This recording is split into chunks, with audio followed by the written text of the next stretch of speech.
Welcome to the Sherman Report. Here's Peter Sherman. Well, glad to have you back. Number 2, and this time we don't talk about me and what I'm going to do with the program. We just get down to doing it.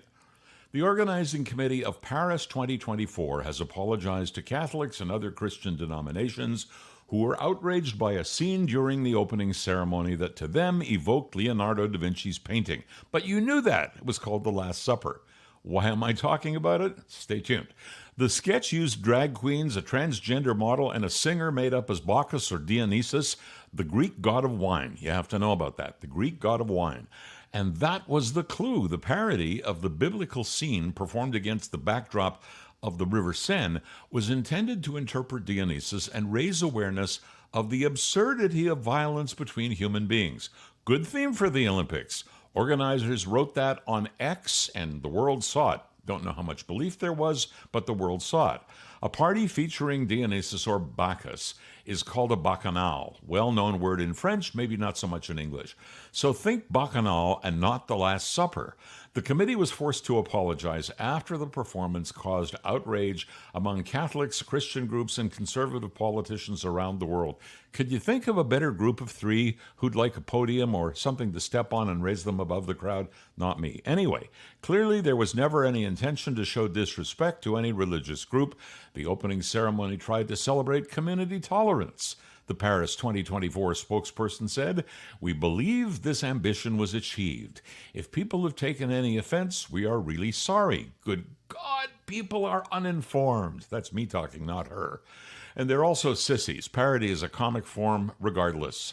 They're probably happier now that The Last Supper has been, well, what can I say, removed from the table. Some had said that the scene was completely misinterpreted. A bacchanal, which is basically a hell of a party involving a lot of wine, a lot of celebration, and the word comes from the name Bacchus, the god of wine of ancient Greece, who appeared in the ceremony lying down on his side in red wine or pale violet color, on my TV anyway, with grapes adorning his body. Bacchus or Dionysus was from ancient Greece, where the Olympics originated. So you tell me what it was, and by the way, tell me why you're upset. Why are you upset? Whatever your take, you were watching a parody. A parody. When do we grow up? When do we dig deeper, or at least get over ourselves? That's what we have to do. I believe the organizers in their explanation, and although this story goes back 10 days, it accentuates the sensitivities of pretty well everyone. It's gotten so anything anyone says or does on the public stage is immediately criticized by some offended group or misconstrued by another. At one point, we were hearing about a parody of The Last Supper and also a pale horse that was right out of Revelations. Here's the verse from Revelations that was quoted. "And I looked, and behold, a pale horse, and his name that sat upon him was Death, and hell followed with him. And power was given upon them, and power was given unto them, I should say, over the 4th part of the earth, to kill with the sword, and with hunger, and with death, and with the beasts of the earth." People heard that and pointed out that the figure on the horse wasn't Death. It was Sequana, the goddess of the Seine River. So she symbolized the river where the celebration took place. And that is all. That's all. Now let's just stop for a second. The moment after this horrific display, these following things happened. Someone sang John Lennon's Imagine. You know the words to Imagine. Then they lit an amazing giant cauldron, an Olympic cauldron that's still hovering over Paris. And then Celine Dion, thought to be unable to do anything because of this condition she has, wowed the world, even me, after watching her movie 3 weeks ago. For God's sake, it was someone's artistic interpretation, and yes, much of it was parody, a far from unknown technique to engage people in France. You'd think it was unknown here and elsewhere in the world. But around the world, I was looking at people in priestly garb decrying this hideous travesty when, hey, it was no such thing. Have I told you that we have to get a hold of ourselves and put our own house or make that houses in order? We have become a world of what my late mom called sensitive flowers. And if you don't think we do have to calm down, take a look around, and I mean really around the world. I've been alive since the middle of the last century, seen a few things, and I can tell you that if we don't get it together, well, we're beginning what could honestly be described as incipient World War III. If we're disassembling stuff like Paris and putting that spin on it, we really are overreaching, and that can lead to disaster. Now, put this on the shelf and let me take this a bit further and a bit more real. Governments screw around with things like climate change, for example, as if they had a real ability in that realm. One country is fighting another country now for its land. In 2024, that's Russia and Ukraine. Somewhere else, another tribe wants land back as if it ever belonged to them in the first place, when what it's all about is leveraged by an horrific country called Iran, which is deathly afraid of the implementation of the Abrahamic Accords. Oh, so you want to know about the Abrahamic Accords, and what are they? Well, Israel's initial agreement with the UAE, the United Arab Emirates, was the first instance of Israel establishing a diplomatic relations, I guess, with an Arab country since 1994, when Israel-Jordan peace treaty came into effect. The agreements were named Abrahamic Accords to highlight the common belief of Judaism and Islam in the prophet Abraham, or Ibrahim, and it sought and did bring other Muslim countries into the fold. So if the stars align in coming elections, especially in the USA, which promoted these accords, we could see real peace amongst all parties in the Middle East. And what joy could that bring? Would that bring? Worldwide, but not to Iran, oh no. So what about Iran? If the Abrahamic Accords went into effect with adherence by all Muslim countries and Israel, there'd be dancing in the streets of every one of those countries in the whole region except Iran, which would be standing alone, sanctions applied all over, up and down, and its government probably toppled by its own people. What a good idea. Sounds like one to me. Then there's that nasty Russia-Ukraine situation. We need leaders who stop propping up Ukraine with billions of dollars, because we need leaders who have the moral authority and the military might to say to Vladimir Putin, stop and get the hell out of Ukraine, or at least bring the sides together. Meanwhile, we know the Russians know, and the Ukrainians know, that this is now a war of attrition. In other words, it ends when one side runs out of soldiers. Well, Ukraine is rapidly building robot soldiers because it's running out of soldiers. Those robots carry sensors and guns about US $35,000 apiece in hidden shops and garages and basements. That's where they're making them. Isn't that sad? Listen, if you have kids and grandkids, isn't it fair that they get to live in a world not unlike the one we have? Not the same world, just a similarly safe world. That's the way it was. It's the way it was. It's not the way it is now. And by that I mean a world where people take care of themselves, take care of each other on a global basis by working on their own productivity and not the destruction of the productivity of others, whether by war or by forcing countries like ours to support it. Unfortunately, I doubt this will be the last I have to say about these subjects. Back in a moment.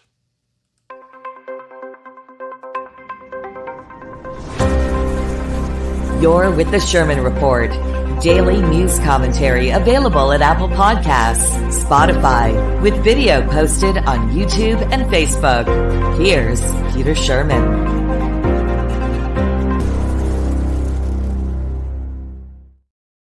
I want to talk a little bit about COVID. COVID? That was over in 2021. No, I don't think so. COVID is back in the news and in the daily discussion of ordinary people. Why? Because it's somewhat on the rise again. And we all know or know of people who have it or have gotten it, some severely. The trick is to take care of yourself and do whatever you can to build your immune system up, regardless of your age. The National Review, fairly prestigious National Review, however, added a truckload to the mounting evidence that governments imposed COVID restrictions based on invented ideas, not real ones. And we followed them, because what the hell else could we do? That means we'd have had to deal with COVID with or without some of the nonsense that accompanied it. Here's the short version, and it's taken from a transcript of testimony to the U.S. House Select Subcommittee on the coronavirus pandemic by former National Institutes of Health Director Dr. Francis Collins. It was obtained by the National Review. This is the real truth. And incidentally, Dr. Collins was Anthony Fauci's boss throughout the entire COVID-19 pandemic, or whatever the hell you want to call it at this point. First question, do you recall science or evidence that supported the 6-foot distancing rule? Answer, I do not. Adding that he has not seen evidence since then to support the Center for Disease Control's 6-foot separation guidance. You know, I look at that, I think about it, and I say to myself, who invented 6 feet? Like, where did that come from? We now all know that if you sneeze and you have COVID and you're in a room, that stuff, that mist that you put out, can go 40 feet. So where did the 6-foot separation guideline come from? I don't know. I just remember standing in lines at the liquor store and the grocery store, which were the only two that were open where I live, and keeping 6-foot separation because we were told to keep 6-foot separation. Don't listen so often. You're with the Sherman Report, daily news commentary available at Apple Podcasts, Spotify, with video posted on YouTube and Facebook. Here's Peter Sherman.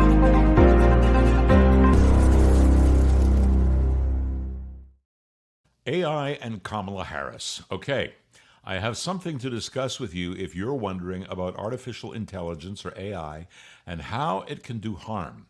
What I'm going to show you, demonstrates a bit about what can be done with AI, and not for the good of everybody, but to be mischievous. But it's just the tip of the AI iceberg, which, absent any control, can continue to develop to the point where it is not only faster than us, but much smarter than us. And then what? Do we enter a new era as depicted in sci-fi movies over the last 70 or 80 years, where the machines run or even kill the humans? Like the virus in your computer that has to be eradicated by you, except ultimately we become the virus and the computers have to eradicate us? Don't worry, we aren't there yet. At least I hope not. But look what made big news last week on the AI front. I'm looking at Elon Musk's account on X, or Twitter as it was known before he bought it, and he posted a 2-minute video of Kamala Harris speaking and in other activities designed to support her run for the presidency of the United States. Now, you'll have to watch this to understand what I'm talking about, because this is Kamala Harris, but it's not Kamala Harris. Take a look. I, Kamala Harris, am your Democrat candidate for president because Joe Biden finally exposed his senility at the debate. Thanks, Joe. I was selected because I am the ultimate diversity hire. I'm both a woman and a person of color. So if you criticize anything I say, you're both sexist and racist. I may not know the first thing about running the country, but remember, that's a good thing if you're a deep state puppet. I had 4 years under the tutelage of the ultimate deep state puppet, a wonderful mentor, Joe Biden. Joe taught me rule number 1, carefully hide your total incompetence. I take insignificant things and I discuss them as if they're significant. And I believe that exploring the significance of the insignificant is in itself significant. Talking about the significance of the passage of time, right? The significance of the passage of time. So when you think about it, there is great significance to the passage of time, and there is such great significance to the passage of time. Another trick is trying to sound black. I pretend to celebrate Kwanzaa, and in my speeches, I always do my best Barack Obama impression. So hear me when I say, I know Donald Trump's tight. And okay, look, maybe my work addressing the root causes of the border crisis were catastrophic, but my knowledge of international politics is truly shocking. The United States shares a very important relationship, which is an alliance with the Republic of North Korea. It is an alliance that is strong and enduring. And just remember, when voting this November, it is important to see what can be unburdened by what has been. And by what has been, I mean Joe Biden. Do you think the country went to over the past 4 years? You ain't seen nothing yet. Gillette. Okay, back with you. It's better when you see that up close and hear it up close as well, because it's not great audio, so much so that the words she speaks are subtitled in large, bolded letters along the bottom, as you saw. If you want to look up and see this thing for yourself, well, you can come back and watch the podcast again on YouTube, this show, or you can search for Elon Musk's account on X. He posted it Friday the 26th, and that was in July, and again Monday, July 29th, to point out that parody, here's that word again, is indeed legal in the United States. Well, we know that. We know that, Elon, or the late-night monologues on television would never have gotten on the air. Here's the point. AI is not going anywhere, so we are the ones who will have to adapt to it. We once had to adapt to radio, later it was television, and more recently it was the internet. Don't worry about me. I'm just having to set up some things while I'm talking at the same time. Told you we'd have some interruptions. Anyway, it was written and I sent it to a friend who is big on Trump and said, what do you think about it? And he said, best Republican commercial I've ever seen. So I asked him if he knew it was actually AI, and he said, yes, sure, but it's great anyway. And that, my friends, is the problem. I don't care for Harris or the left, and honestly, I don't care for Trump.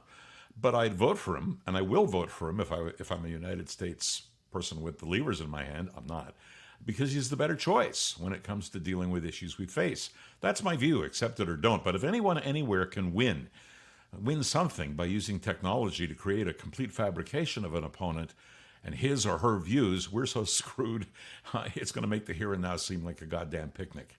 And just so you know, here is a non-AI Kamala Harris from a recent speech. And I'll play that for you now. Kamala Harris, the real Kamala Harris, and you see if you can distinguish one from the other. Here we go. Experiencing record inflation, the worst in 30 years, way beyond expectations. OPEC didn't increase oil production. Can you tell us a little bit about how you would prevent the new spending in your Build Back Better agenda from exacerbating the problem?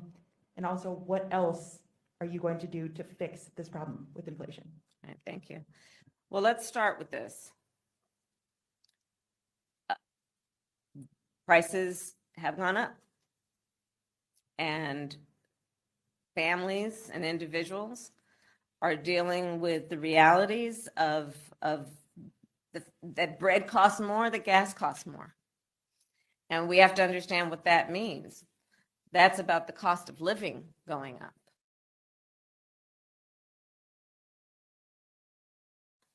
That's about having to stress and stretch limited resources.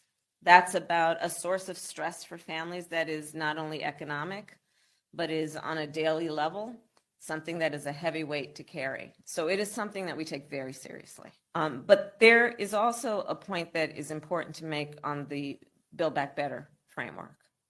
One, it is designed to make it less expensive for working people to live.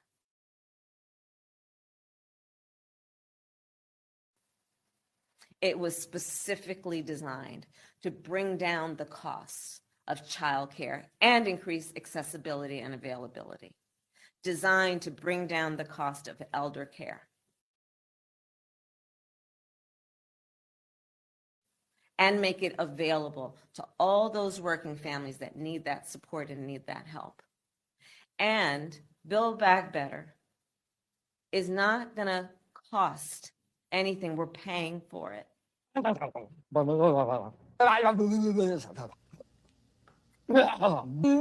caca poo poo.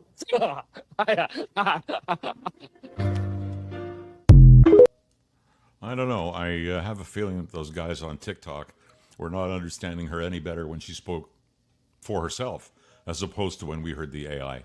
Let me change subjects in a couple of moments. We'll talk about Justin Trudeau and why he is no longer popular. Right back on the Sherman Report.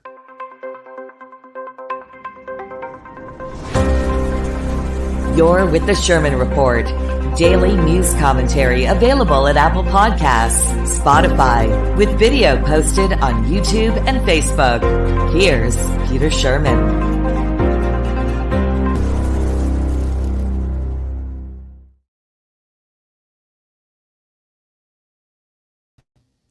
Last segment for today. And let's take a look at why Justin Trudeau is no longer so popular. A variety of our Canadian media are asking that question. The Toronto Star itself, in most people's view left-leaning, even had a look at why Justin Trudeau has become very unpopular with Canadians. Surprising coming from the Star, but nonetheless, since our viewership and listenership is not confined to Toronto or to Canada, this is not about our conservative opposition. It's about Trudeau and his popularity plummeting, dropping like a stone, even in his own party, even among his own supporters. Abacus Data has done polling for the Star several times. In the spring of 2023, the newspaper wanted to know whether Trudeau's unpopularity was more rampant among male voters. Yes was the answer back then. Today, that gender disparity has mostly evaporated. Men and women now feel pretty much the same about Trudeau himself, according to Abacus, and that's not in a good way. Abacus is a reputable pollster, you should know that, but we are all exposed to this constantly in conversation, and it's likely that most of you have been in those conversations yourselves. Even if you're in the USA, you likely have a bad opinion of our Canadian PM.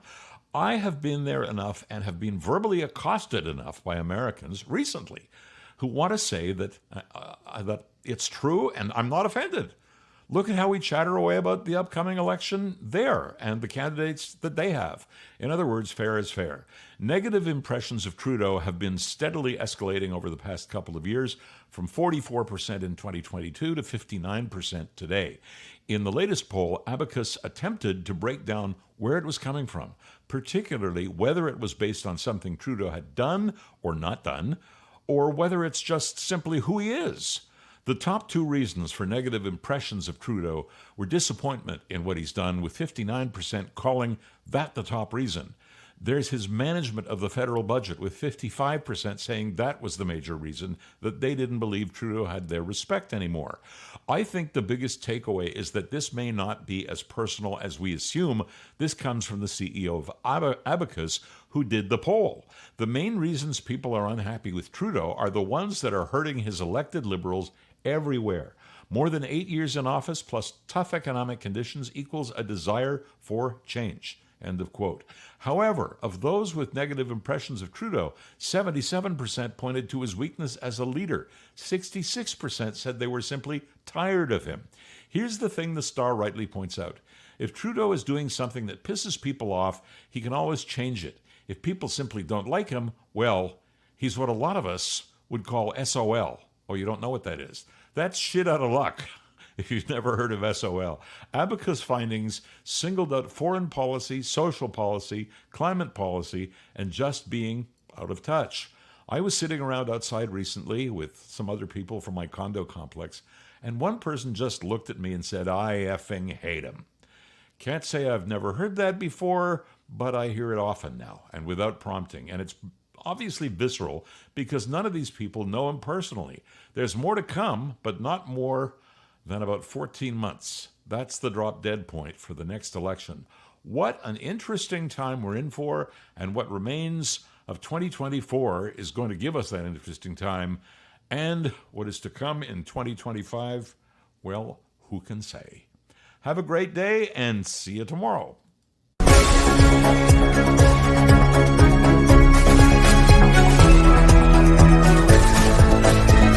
The Sherman Report, available on Apple Podcasts, Spotify, and the video version at YouTube, Facebook, and always at petersherman.com. Thanks for listening to The Sherman Report. If you'd like to connect with Peter directly, just go to petersherman.com.